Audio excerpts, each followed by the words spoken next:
할렐루야. 할렐루야. 감사합니다. 주님 살아계십니다. 지금도 역사하십니다. 그 하나님이 오늘도 우리를 부르시고 또 말씀 가운데 은혜가 충만하게 넘칠 줄 믿습니다. 벨기에 수도 브뤼셀로 가는 기차 안에서 있었던 일이랍니다.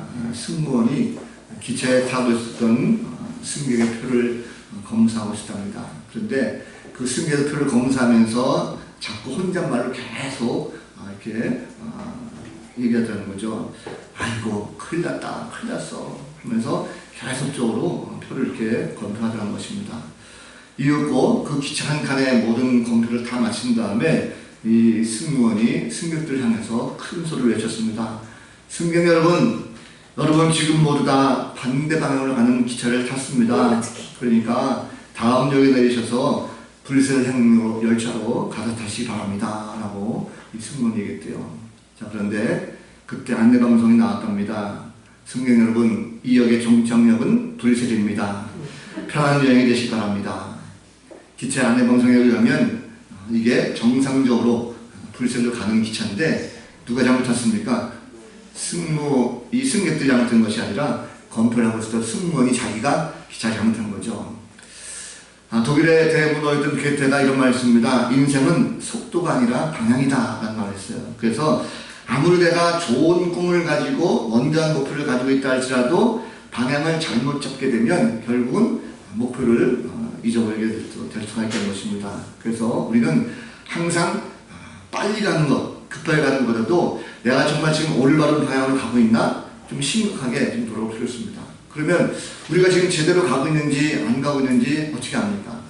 그 길에는 반드시 방향을 알 수 있는 이정표가 있을 때입니다. 먼 하늘을 우리가 갈 때 나침반이라는 것이 있어서 그 방향을 알다시피 우리도 우리를 인도하신 예수 그리스도 주님이 우리를 인도하실 줄 믿습니다. 그 주님을 따라가면 우리는 비록 좀 천천히 간다 할지라도 바로 올바른 인도자를 통해서 좋은 길로 가게 될 줄 믿습니다. 오늘 그 말씀을 통해서 우리의 모든 방향을 올바르게 잘 잡아주시는 그 주님의 은혜를 함께 누리시는 복된 성도들 다 되시기를 주님의 이름으로 간절히 축복합니다. 자, 5월달 가정의 달이 시작됐습니다. 어린이날이죠. 이제 오늘은 어린이 주일입니다. 다음 주는 어버이 주일, 그리고 그 다음 주는 또 스승의 날을 기념하고 또 부부의 날도 있는 5월달입니다. 자, 요즘에 어린이들 미래의 주인공이고 또 우리 자녀들 잘 키워야 될 책임이 있습니다. 그런데 요즘 아이를 키우는 것이 예전처럼 그렇게 쉽지가 않은 것 같아요. 시간이 가면 갈수록 우리 아이들을 잘 키워야 되는 책임감은 있지만 이게 절대적으로 예전에 비해서 결코 쉽지 않다는 거죠. 더 어려워졌으면 어려워졌지 쉽지 않다는 걸 많이 보게 됩니다. 왜냐면 요즘에 과학이 발달하고 문명이 발달하다 보니까 우리가 과거에 들었던 모든 지식이라든지 모든 문화보다도 굉장히 변화되는 속도가 빠른 것 같아요. 그러다 보니까 이 새로 나온 기기라든지 어떤 것들이 나오면 사실 어른들이 그것을 보고 잘 이해를 못하는 거죠. 그리고 다루기가 굉장히 힘들다는 그런 모습이 많이 있습니다. 그러다 보니까 아이들 양육할 때 참 힘들어요.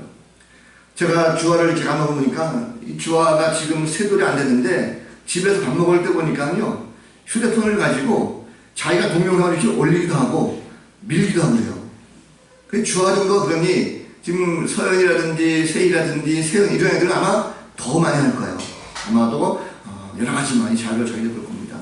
이만한 여러 가지가 있기 때문에 이 아이들에게 뭘 가르치겠는가 굉장히 좀 고민이 많이 됩니다. 상대적으로 우리가 지나왔던 모든 지식이라든지 경험이라든지 이런 것들이 아이들에게 좀 알려주고 싶다 하더라도 애들이 그걸 쉽게 받아들이지 않죠. 고리타분하게 생각하고 그리고 잘 받아들이지 않으려고 합니다. 주중에 제가 오랜만에 유튜브를 보면서 음악을 한번 이렇게 들어봤습니다. 요즘 가요를 이렇게 들어보면 이해가 되십니까? 안 되죠? 저도 도통 모르겠어요. 유튜브 통해서 제가 70, 80 세대 때 있었던 노래들 한번 봤습니다. 77년도에 대학가요제가 처음 열렸거든요. 그때 대상곡이 나 어떻게라는 곡이 있어요. 그리고 그때 강변가요라든지 했던 많은 노래들 가운데 뭐 연이라든지 뭐 구름과 나라든지 이런 노래들이 많이 있었습니다. 그런 노래 들으니까 가사가 들려요. 가사 들리고 아 참 좋다. 그리고 추억에 잠겼던 이런 모습이 있었습니다. 그래서 만약에 제가 그런 것들을 가지고 요즘 청년들에게 야 그때 그 노래가 이렇게 좋더라 한번 너희들 들어볼래 하고 이 아이들에게 그걸 권하면 아이들이 뭐라고 할까요? 과연 그것을 목사님 좋습니다 참 음악 좋은데요 하고 말할까? 아니면 오히려 그보다는 요즘에 신세대들 아이돌 그룹들 얼마나 많습니까? BTS라든지 또 보니까 오마이걸 요새 많이 유행하던데 그런 젊은 애들이 가수들이 막 노래하는 것, 춤 이런 것들 아이 더 빠져들잖아요. 우리는 그거 보면 전혀 이해하지 못합니다. 그러다 보니까 아이들에게 뭔가 우리가 알고 있는 것을 전해주려고 해도 이 아이들이 받아들이지 않는 이런 모습도 있습니다. 저 오늘 말씀을 보면 이스라엘 백성들이 자기 후손들에게 뭔가 좀 알려주고 싶은 것이 있다는 것인데 오늘 본문 보니까요 애굽을 떠나온 지 40년이 됐습니다. 이제는 가나안을 목전에 두고 있어요. 그런데 1월 10일째 되는 날 요단강을 건넜습니다. 하나님 은혜 가운데 요단강을 건넜죠. 그리고 그 요단을 건너서 길갈이라고 하는 곳에 진을 치면서 거기에 12돌을 취해가지고 기념비를 세우는 이런 장면이 있습니다. 그리고 하나님께서 여호수아를 통해서 이스라엘 백성들이 하신 말씀이 무엇입니까? 이제 요단에서 가져온 12돌을 가지고 기념비를 세우는데 만약에 나중에 너희 후손들 자손들이 이 돌이 무슨 돌이냐라고 묻는다고 한다면 이 돌에 대해서 바로 하나님께서 요단강을 어떻게 건너가셨는가 또 가나안 땅을 어떻게 인도하셨는가라는 것에 대해서 그들에게 알게 하라는 말씀을 하고 있습니다. 자, 그런데 이것이 시간이 흘러가면 흘러갈수록 이 자손들에게는 과거의 사건으로 되어버립니다. 자, 과거의 사건을 굳이 자손들에게 알려주면 이 아이들이 그것을 좋아하겠는가 하는 것입니다. 지금이야말로 지금은 참 좋죠. 지금은 막 건너왔을 때 기념비를 세우는 거 참 뿌듯하죠. 야, 우리가 요단강을 건너와서 이게 그냥 건넌 것이 아니지 않습니까? 하나님께서 받으시고 정말 놀라운 체험을 했으니까 얼마나 기쁘겠습니까? 약속의 땅 가나안을 앞에 두고 제사장들이 법궤를 메고 그 요단을 밟았을 때 물이 끊어졌어요. 그래서 마른 땅으로 요단강을 건너게 되는 이런 어마어마한 일들을 경험했습니다. 이런 기적을 남기고자 기념비를 세우고 후대들에게 전하면 참 좋겠다는 거죠. 자, 그런데 중요한 것은 이것이 시간이 흘러가면 흘러갈수록 후손들이 과연 이것을 중요하게 알고 받아들이겠는가 하는 것입니다. 세상은 점점점 빠르게 바뀌고 발전해가고 있죠. 어른들이 과거에 얘기하면 고리타분하게 생각하는 것이 바로 요즘의 모습입니다. 요즘 자녀교육 참 힘들다 그러죠. 학교에서 우리가 지식을 가르치고 인성도 가르치지만 잘 되지 않고 있습니다. 그렇다고 한다면 학교에서 교육 자체도 그렇게 힘든데 가정에서는 우리가 자녀들에게 뭘 가르치겠습니까? 아이들에게 지식을 가르치겠어요? 인성을 가르치겠어요? 가정교육 방법을 잘 모르기 때문에 요즘 부모들이 억지로 그냥 뭔가 뭘 자꾸 시키려고 하죠. 그러다 보니까 아이들이 부모의 말을 잘 듣지 않아요. 그래서 옛날 얘기를 하다 보면 옛날에 부모들이 자신들에게 어떤 이야기하면 아이들이 속으로 뭐라고 하지 아세요? 꼰대랍니다. 꼰대. 꼰대가 무슨 말인지 아세요? 제가 사전 찾아보니까 권위적인 사고를 가지고 있는 어른이라든지 선생님이 그냥 아이들에게 뭔가 자기 옛날 얘기하면 그걸 비하해가지고 아이들이 아이고 저 꼰대 이런데요.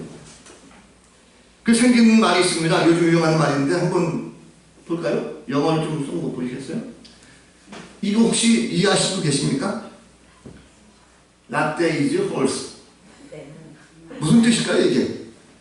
요즘에 젊은이들이 어른들한테 이 말 쓴답니다. 라떼 is horse. 말 그대로 하면 무슨 뜻입니까? 라떼는 말이다. 좀 더 바꾸면 라떼는 말이가 이 뜻이거든요.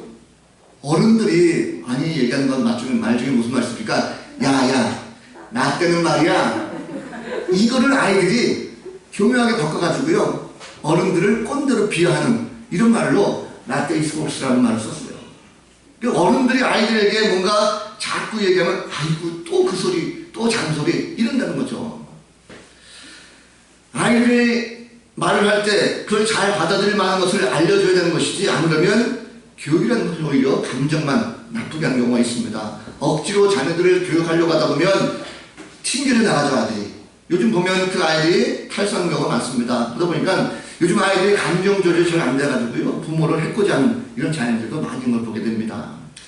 자, 신앙교육도 마찬가지죠. 자녀들에게 하기 참 힘듭니다. 인터넷이 발달하고 워낙 지식과 정보가 많다 보니까 성경 이야기 옛날 같지 않아요. 그냥 이야기해주면 그거 다 알아. 성경에 찾아보니까 인터넷 뒤져보면 다 나와요. 다 아는 얘기고 다 그 성경 이야기지 뭐 그게 나에게 무슨 뜻이 있다고 하는 아이들이 많습니다. 요즘 아이들이 점점 교회에 줄고 있습니다. 교회 교육이 세상의 오락이라든지 또 쾌락을 따라가지 못하죠. 요즘 보면 그래서 믿음의 가정조차도요 신앙 교육에 대해서 등한시하는 이런 경우가 많이 있습니다. 자, 신앙 교육이 올바르지 못하면 이 거친 세상에 살아가는 아이들이 결국은 어떻게 됐습니까? 물질 만능주의에 빠지거나 눈에 보이는 세상만 바라보다 보니까 삶이 불안해지기 시작하는 거죠. 신앙교육을 하지 않으면 엉뚱한 삶을 살게 됩니다. 그래서 세상의 헛된 것들만 쫓아가는 그런 인생으로 돌아간다는 것입니다. 자, 하나님께서 오늘 말씀 가운데 이 여호수아를 통해서 왜 이스라엘 백성들에게 기념비를 세우고 후손들에게 이것을 알게 안 하셨을까? 세월이 흐르면 말해줘도 이 후손들이 관심조차 없을 텐데 그래도 하나님께서 이것을 알게 하라는 뜻이 있다는 거죠. 자, 이것은 단순히 이 사건만을 알게 하라는 것은 아닙니다. 제일 중요한 것이 뭘까요? 이러한 일을 이루신 하나님을 알게 하라는 것입니다. 자, 어떤 하나님입니까? 부모는요, 자녀들에게 그 하나님의 구원 사건, 구원의 하나님을 알게 하라라고 말씀하고 있어요. 자, 여호수아가 백성들에게 가장 먼저 지시하는 것이 너희의 자손들에게 이스라엘이 마른 땅을 밟고 요단강을 건너는 것을 알게 하라라고 말씀하고 있습니다. 자, 요단강은 건기 때는 그냥 쉽게 건널 수 있어요. 그러나 우리 때는 강이 물이 범람하고 그 폭이 넓어집니다. 그래서 쉽게 건널 수가 없었어요. 그런데 제사장들이 법궤를 메고 강물에 발을 대는 순간 그 물이 갈라지고 마른 땅으로 변하게 됐습니다. 그래서 그 땅을 건너갈 수가 있다는 거죠. 자, 이것은 한마디로 말하면 기적입니다. 이 기적을 경험했던 것을 자녀들에게 알게 하는 걸까요? 그렇지 않습니다. 물론 중요하죠. 그런데 기적도 놀랍지만 더 중요한 것은 이스라엘이 요단강을 건너기 이전에 40년 전에도 똑같은 기적을 경험했어요. 바로 홍해를 가르시고 홍해를 건넜던 사건이 40년 전에도 있었습니다. 그렇다면 하나님께서 지금 말씀하신 것은 지금 요단강을 건넌 사건과 홍해를 건넜던 이 사건이 다르지가 않다. 똑같다는 것입니다. 그렇다면 하나님께서 말씀하는 것이 무엇입니까? 바로 이와 같은 기적의 사건을 통해서 너희들이 건넜지 않느냐. 이 기적의 사건을 만드신 그 하나님을 알게 하는 것입니다. 자, 그런데 여기서 한 가지 더 중요한 게 있어요. 뭐냐면 알게 하다라는 단어가 히브리 말로 보면 야다라는 단어가 있습니다. 근데 이 단어는 어떤 뜻이냐면 그냥 내가 알고 있는 하나님이 요단강을 가르셨어. 홍해를 가르셨어. 그래서 건넜어. 이렇게 지식 전달용으로만 하라는 것이 아닙니다. 이 뜻은 어떤 것이냐면 내가 보고 듣고 지식적인 습득을 통해 가지고 아이들에게 홍해를 가르쳤대 또 요단강 가르쳤다라고 하나님을 전하는 지식적인 전달로만 끝나는 것이 아니라 선행되는 것이 뭐냐면 바로 너희들이 직접 그 주인공이 아니냐는 거예요. 홍해를 가렸을 때에 그 가르친 그 하나님의 능력을 너희들이 직접 보고 그리고 너희들이 그 강을 건너지 않느냐. 너희들이 그쪽 체험적인 신앙이 거기에 있지 않느냐는 것입니다. 그렇게 본다고 한다면 이 말씀은요. 요단강을 건넌 사건이라든지 홍해를 건넌 사건은 이미 부모들인 너희들이 먼저 보고 듣고 직접 경험을 했고 체험을 했으니까 체험적인 신앙을 아이들에게 알려주라는 것입니다. 자, 여러분 부탁한다면 요즘 신앙교육이 참 어렵죠. 자녀들 교육이 어렵습니다. 왜 그럴까? 그 이유는 간단합니다. 우리가 부모로서 아이들에게 신앙교육을 시키려고 할 때 지식으로만 전달하려고 하는 이런 모습이 있어요. 신앙교육은 여러분 지식 전달이 아닙니다. 신앙은 먼저 체험이 있어야 돼요. 내가 하나님을 만나고 은혜 받은 사건이 있다고 한다면 그 사건을 내가 아이들에게 내가 만난 하나님을 전해야 한다는 것입니다. 그냥 단순히 성경을 펴놓고 야 내가 교회 다녀보니까 참 좋더라. 기독교 교회 보니까 서로 사랑하라고 하더라. 원수를 사랑하라고 하니까 야 참 좋은 교리야. 너도 한번 믿어봐. 이런다고 한다면 아이들은 절대 믿지 않는다는 거죠. 자신은 은혜 받은 적이 없는데 단지 교회에 다니는 것이 좋고 기독교 교리가 좋다고 해서 아이들에게 그것을 강요한다면 그건 단순히 종교교육이 지나지 않습니다. 이런 교육은 아무리 아이들에게도 절대 받아들이지 않는 것입니다. 이런 기독교에 대해서 궁금한 것이면 인터넷 검색하면 훨씬 더 빨리 나옵니다. 부모들이 모르는 것도요, 인터넷 검색하면 금방 찾을 수 있어요. 여러분, 우리가 깊이 좀 생각해보고 우리 자녀들에게 신앙교육, 내가 정말 내 자녀들에게는 신앙교육을 잘 시키고 있는가, 뭐 궁금해 생각해 보겠습니다. 이 소설 가운데 이런 얘기가 있어요. 여우 한 마리가 이 사냥개들에게 쫓겨가지고 이 방앗간으로 들어갔답니다. 그런데 그 방앗간 안에 보니까 방앗간 지기가 열심히 일을 하고 있었어요. 이 여우가 방앗간지에게 날 좀 살려달라고, 지금 사냥개가 쫓아오니까 저를 날 좀 살려달라고 하니까 이 방앗간 지기가 괴짝 하나 보여주면서 거기에 숨어라라고 이렇게 숨겨줬대요. 잠시 후에 사냥꾼이 막 들어왔습니다. 사냥꾼이 막 몰고 와서 숨을 허덕이면서, 여보시오, 지금 이곳으로 여우 한 마리가 뛰어들어가는데 혹시 본 적 없어? 라고 물었어요. 그때 이 방앗간 지기가 어떻게 했냐면 손가락을 가지고 여우가 숨어있는 그 괴짝을 가르치면서 나는 몰라요 라고, 어디로 가는지 몰라요 라고 해줬대요. 그 모습을 여우가 괴짝 안에서 이렇게 봤답니다. 그 얼마나 숨기고 있겠어요. 자기가 곧 죽을지 모르는데. 그런데 다행히도 사냥꾼이 좀 멍청했는지 그 방앗간지기가 손가락질을 한 것을 보지 못하고 그냥 가버렸답니다. 그리고 이후에 방앗간지기가 여우를 불렀대요. 야, 너는 말이야, 나 하나 순간 죽었어. 내가 너를 살렸어. 라고 했대요. 그랬더니 여우 한 말이, 맞습니다. 그런데 당신은요, 말은 똑같은, 말은 좋은데 말과 손가락이 달랐어요. 라고 얘기했다는 거예요. 이것은 무슨 뜻입니까? 말하는 것, 혀와 손이 따른다는 것은 말과 행동이 다르다는 거죠. 우리의 신앙이라는 것이 이런 거 아니겠습니까? 자녀교육이라는 것이 내가 말로는 그럴싸하게 해요. 아이들에게. 그런데 나의 정작 신앙생활은 엉망을 하고 내가 하나님을 만나지 못하고 그러면 신앙에 여러 가지 은혜 받은 사건이 없다고 한다면 말만 아무리 해도 아이들은 듣지 않는다는 것입니다. 중요한 것은요, 말로만 가르치생 하지 말고 내가 먼저 은혜 받고 내가 변화되면 아이들은 자동적으로 그 은혜 받은 그 부모의 모습을 보고 따른다는 거죠. 내가 은혜 받았으면 그 은혜 받은 것을 체험적으로 아이들에게 알려줄 수가 있고, 그걸 알려줄 때에 내가 변화된 사건 때문이라도 아이들이 부모를 따라서 신앙을 올바르게 설 수가 있다는 것입니다. 그리고 과거에 역사하시는 하나님, 내게 은혜 베풀어 주신 그 하나님은요, 자녀들에게도 똑같이 역사하십니다.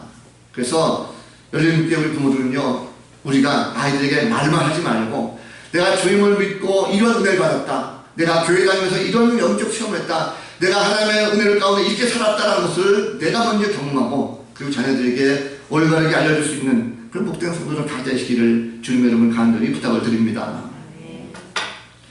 또 하나 여호수아는요, 이스라엘 백성들에게 말하는 것이 너희 하나님 여호와를 항상 경외하게 하라 라고 말씀하고 있어요. 자녀들에게 하나님을 경외하는 것을 알게 하는 것입니다. 자, 하나님을 경외한다, 이것이 뭘까 하는 거죠. 하나님을 경외하는 것, 인간은 태어날 때부터 마음속에 품는 마음 가운데 하나가 두려움이라는 게 있어요.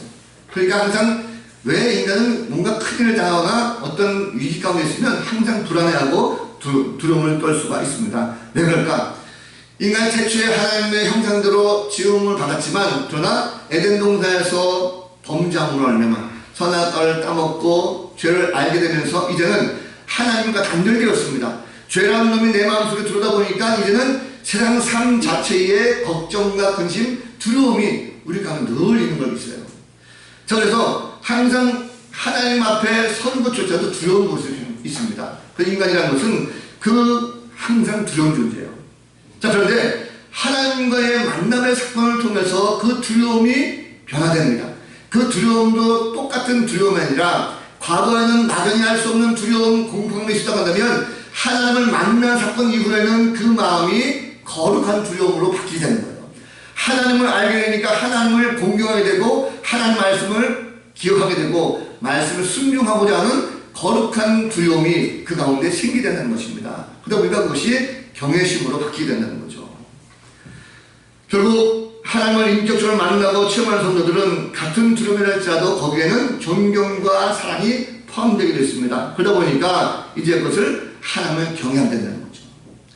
하나님을 경외하는 것은요, 그냥 단순하게 경외하는 것이 한 번으로 끝나는 것이 아닙니다. 오늘 말씀 보니까 여호수아가 백성들에게 말씀한 것 가운데 하나님을 경외하게 하라라고 하지 않고 그 앞에 보면 항상 경외하게 하라 그랬어요. 항상 경외하는 것이 무엇입니까? 항상은 멈추지 않는 거죠. 지속적으로 존경하고 경외하는 것을 가르치는 것입니다. 하나님의 뜻이 무엇인지 안다고 한다면 그 중심대로 말씀대로 살아갈 수 있도록 계속적으로 아이들에게 가르치고 또 가르치고, 그래서 아이들이 하나님 앞에 섰을 때에 정말 하나님의 뜻이 이것이고 하는 것을 알도록 가르치는 거죠. 왜 이렇게 경외를 하라고 가르칠까라는 것입니다. 이 하나님을 경외하면요 무엇이 좋습니까? 하나님을 경외하면 자녀들이요 복을 받습니다. 이것은 하나님의 약속입니다. 온전하게 하신 하나님을 경외하는 가정 풍성한 축복 받습니다. 성경 한번 볼까요? 시편 128편 1절부터 4절까지 말씀이 있습니다. 앞에 나오는 화면에 자막을 한번 보시고 시편 128편 1절부터 4절 말씀인데 우리 같이 한번 읽어보도록 하겠습니다. 시작. 여호와를 경외하며 그의 길을 걷는 자마다 복이 있도다. 내가 내 손이 수고한 대로 먹을 것이다. 내가 복되고 형통하리이다. 내 집의 안방에 있는 내 아이는 결실한 포도나무 같으며 내 식탁에 둘러앉은 자식들은 어린 감람나무 같으리로다. 여호와를 경외하는 자는 이같이 복을 얻으리로다. 아멘. 하나님을 경외하게 되면 하나님께서 복 주신답니다. 그런데 그냥 복이 아니라 내 손이 수고한 대로 먹을 것이라 했습니다. 먹을 양식이 떨어지지 않는 그 복을 우리가 주신다는 거죠. 뿐만 아니라 하는 모든 일이 다 복되고 형통케 하겠다라고 말씀하고 있습니다. 가정에 행복하게 되는 거죠. 아내는 풍성한 열매를 많이 맺는 포도나무 같다 했습니다. 자식들은 견디하게 잘 자라는 꿈과 희망이 있는 자녀들로 복주겠다라고 말씀하고 있어요. 하나님을 경외하는 자들이 이와 같이 복을 받는다고 한다면 우리가 아이들에게 반드시 하나님을 경외할 수 있도록 알려줘야 되는 것입니다.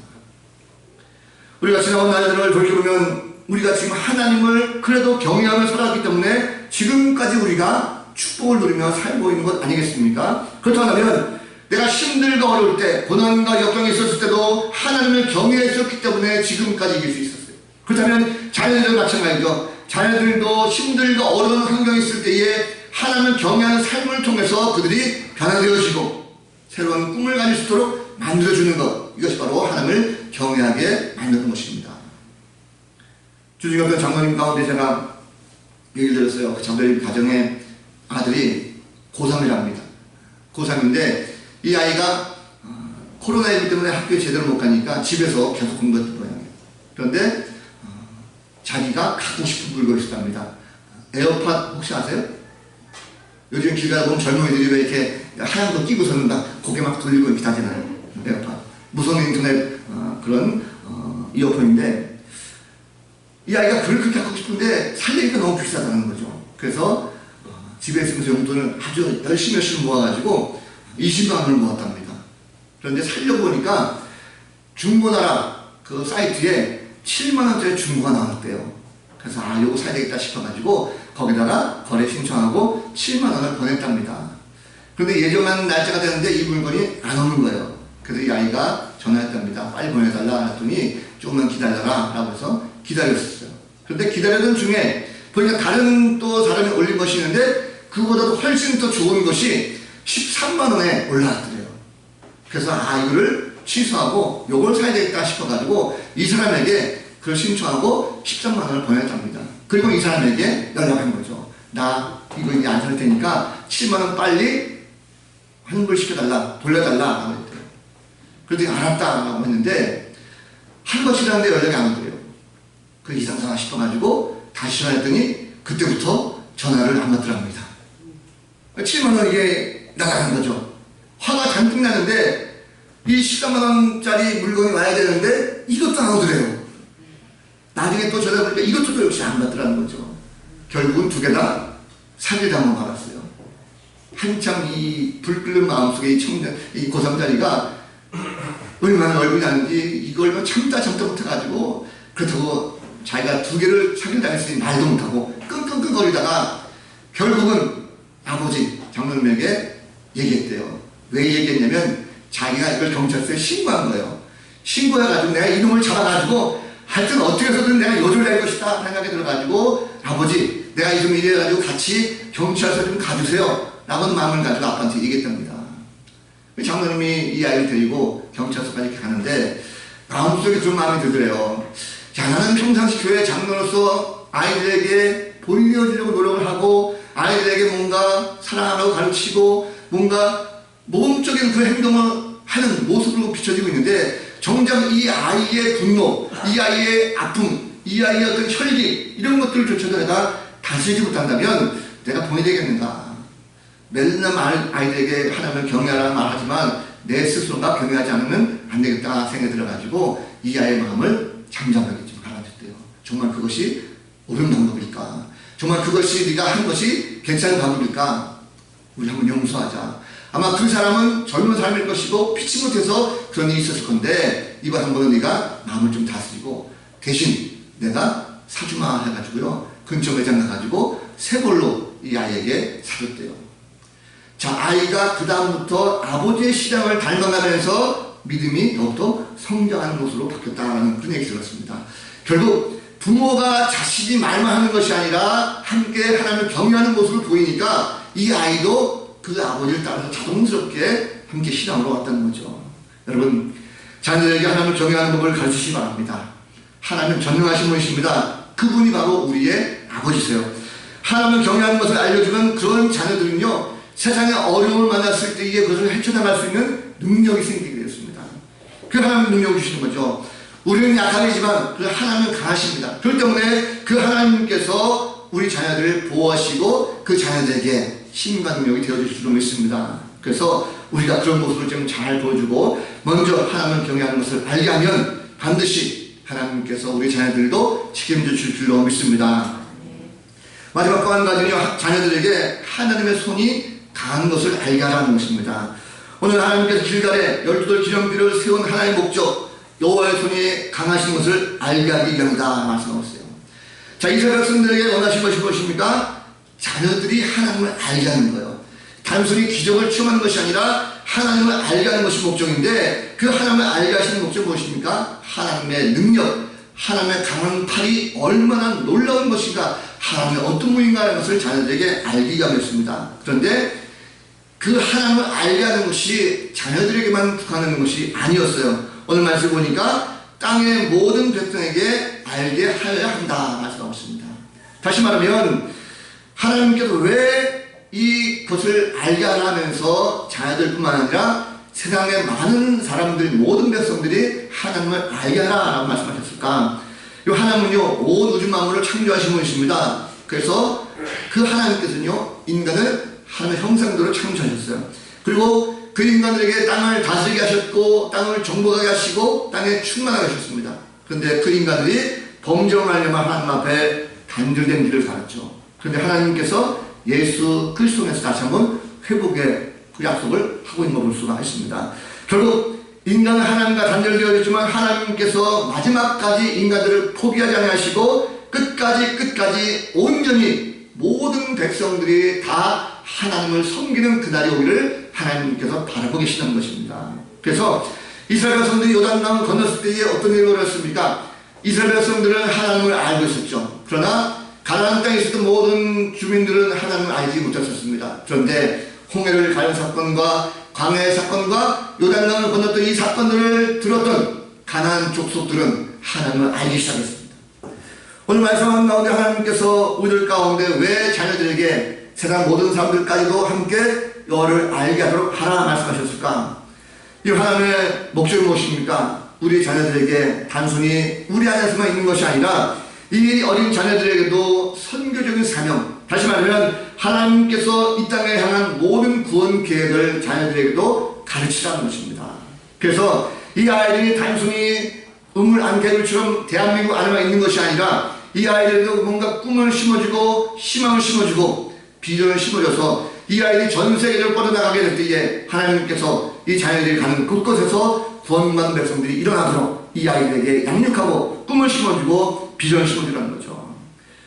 여러분, 자녀들을 자꾸 내 안에 가둬두고 내 품 안에서만 기르는 부모 옳지 않습니다. 이 아이들이 가지고 있는 달란트, 재능이 있다고 한다면 이 아이들에게 뭔가 꿈을 심어주고 비전을 심어줘서 이 아이들에게 뭔가 주를 위하여 함께 쓰임받을 수 있는 힘을 가질 수 있도록 가르치는 것 굉장히 중요합니다.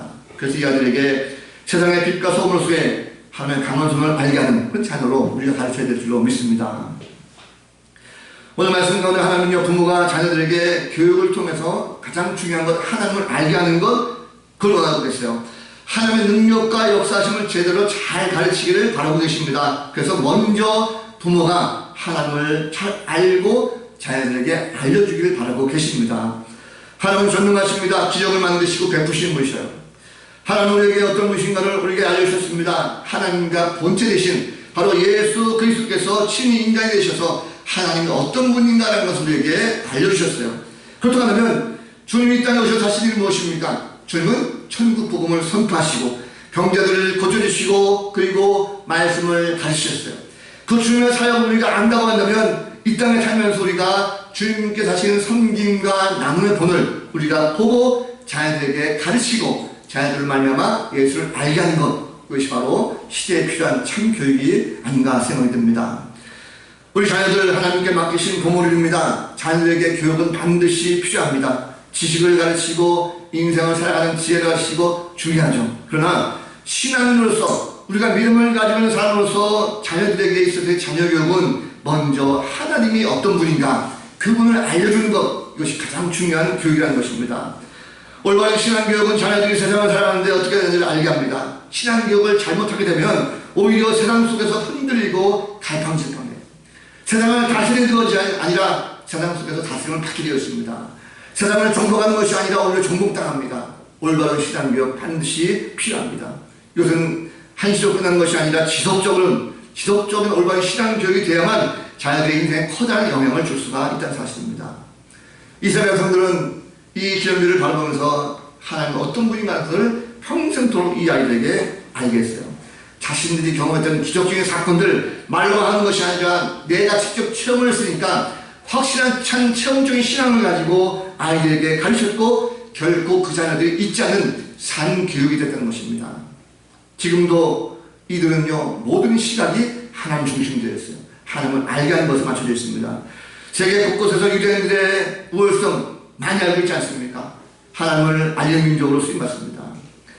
이스라엘 백성들은 이후에 가나안 정복까지 여정 속에서 항상 보면 하나님을 알게 하는 데 힘썼습니다.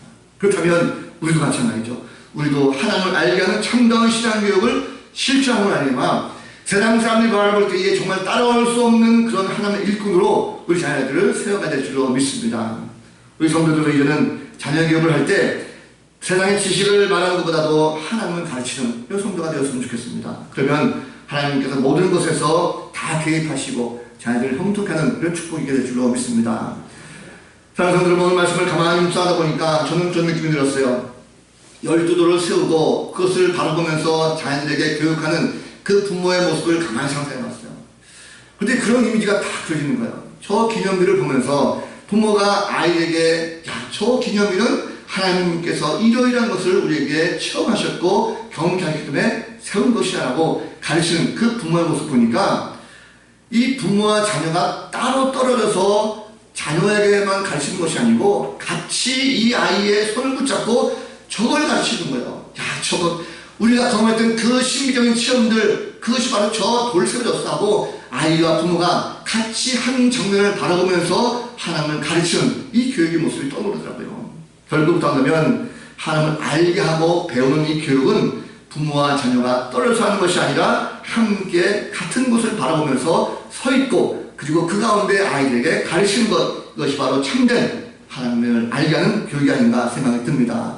부모가 먼저 솔솔솔하면서 하나님을 만나고 경외하고 살아가면 이 세상 속에서 그리스도답게 살아갈 때에 자녀들이 그 모습을 동일하게 보고 자녀들을 따라하게 되었습니다.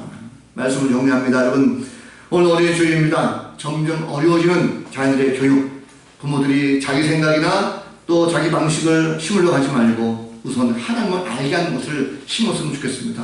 그분의 능력과 역사하심을 자녀들에게 알게 하고 하나님을 경외하는 자녀들 만들어 보시기 바랍니다. 그러기 위해서 부모가 먼저 신앙을 바로 쓰시기 바랍니다.